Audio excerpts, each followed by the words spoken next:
Hey guys, what's up? This is Yogi with a new tutorial in SQL. So guys, in this tutorial I will show you how to create a database in SQL Server. So guys, how you can create a new database setup for your SQL server, in which you add data like many of your personal data, or maybe some office data, or maybe your project. So how you can create a new database. It was very simple. I will give you a very simple method. You can choose sizes and any more things on that. First of all, when you open the SQL server, after connecting to the server, you see that on the left hand column you can find databases. So when I click on that, it will give me a database name that I have only one database has been created, but I want to create a new database. So I will right click on it and click new database. When I click on new database, the dialog box has been opened like that. Okay, so you can give a database name, like we choose Yogesh, mm, Yogesh data, Yogesh database. Okay, I will give the logical name like database name. I give the owner. You can give the public owner, or you can specify the owner which have access to this database. Actually, I give my computer, so I will choose Yogesh Gaur, but it could be check names. You can find it Yogesh Gaur, click and click OK.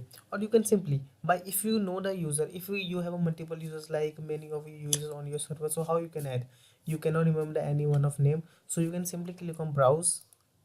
After that, you can choose any one of the server that every one of the user you want to add, or maybe a local server which you want to add for a remote connection or something. Okay, after that, if you're happy with the result, click OK. And after that, you can choose the initial sizes. So first of all, guys, you know how much data you want to insert in your database. So if you give a small amount of storage, so it can be maybe not possible to gain maybe high data like 40, maybe some. If you're making a student database, so it can be a student maybe added every year or every month, so it can't be go to the 4 MB or maybe size. So as per my requirement, I will choose to 30. Okay, 30 MB size is as a primary. As well as logs, I will also give 30. You can choose any value you can type, but you have to assume your data by using the database trend and many other things you want to add. If you want to add the update rapidly, so you can choose the highest size like 100 MB or something.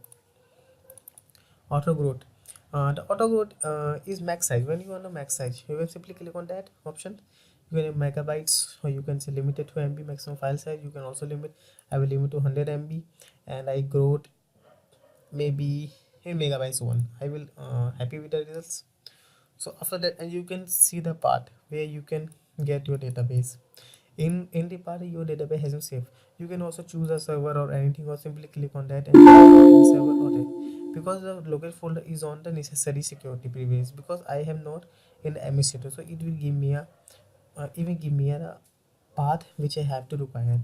It does not give me the right path to the locate, it give me the path to analyze the data. Okay, and I can choose any type if you are anyone, but I happy with the result and click on OK. When I click it was executing it. Depending on the database how you can click, it can take time, because if you have a if you insert a high maybe high type of storage, or maybe a high storage, so it can take a long time. But after that, you can find a UK database name here. Otherwise, you can, if you don't find it, click on database and refresh. You will find a UK database in which we have database diagram, tables, view, synonyms, programmability, service broker, storage, security, etc. So guys, I hope this video helped you, and in my next video I will show you how to create tables and insert the data on this database. So thanks for watching, and please subscribe for more videos. So guys, thanks for watching and have a nice day.